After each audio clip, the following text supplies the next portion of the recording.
সুন্দর প্রকৃতি, সুন্দর মাঠ, আর এদিকে কিছু চাষ করে রাখার জন্য। এগুলো জমি হয়তো কোনো বড় লোক বা ধনী মানুষের, যেগুলোতে কোনো চাষ করা হয়নি। আর যাদের জমি কম অল্প তারা কিন্তু অবশ্যই চাষ করছে, কেউ আলু, কেউ ভুট্টা, হ্যাঁ এরকম অনেক ধরনের আবাদ করছে। এখানে কিন্তু একটা আবাদই হবে না, পরবর্তীতে আরও ফসল হবে। যেমন দেখা যাচ্ছে এই পাশে ভুট্টা আলু আছে, আলু বা ভুট্টা তুলে এখানে ধান চাষ করা হবে। এই পাশে এই জমিতে কিন্তু একটাই আবাদ হচ্ছে, এখানে কিন্তু ধান চাষই, শুধুমাত্র ধান চাষ হবে। আর আশেপাশে বিশাল বড় মাঠ, এখানে এই যে ধান চাষ করার জন্য এখানে ধানের বীজ রোপণ করা হয়েছে। এটা হচ্ছে ধানের বীজতলা। দেখা যাবে যে একটা সময় অন্তর এগুলো জমিতে এই ধানের বীজটা উঠিয়ে এখান থেকে ধানের বীজ তলা থেকে ধানের চারা করে উঠিয়ে এখানে লাগানো হবে। এখন অবশ্য ধানের চারার উপরে শিশির জমায়, আমরা একটু দেখলেই বুঝতে পারবো যে ধানের জমিতে ধানের এতে এই যে ধানের যে চারাগুলো আছে এরকম শিশির জমে গেছে।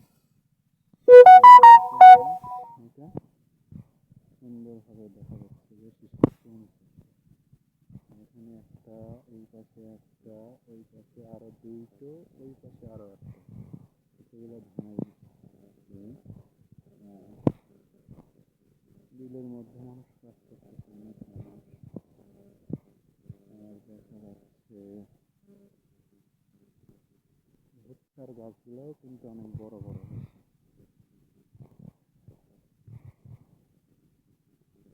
ওখানে মানুষ মেশিন স্টার্ট করেছে পানি সেচ দেওয়ার জন্য। দেখেন ওই পাশে একটা ভুট্টার জমি আছে, ভুট্টার জমিতে চাষ দেওয়ার জন্য মেশিন সেট করতেছে। ওখানে একটা মেশিন চালু আছে, আর ওইখানে আর একটা সেট করতেছে। মেশিন কিন্তু একটা, ওই পাশে একটা, এই পাশে একটা। এগুলো সব ছোটো ছোটো মেশিন, এগুলো সহজেই কাঁধে করে বহন করে নিয়ে আসা যায়, আর সহজেই জমিতে পানি সেচ দেওয়া যায়। মানুষ এই ছোটো মেশিনগুলো ইউজ করার কারণ হচ্ছে সহজে বহনযোগ্য এবং সহজে কাজ করা যায়।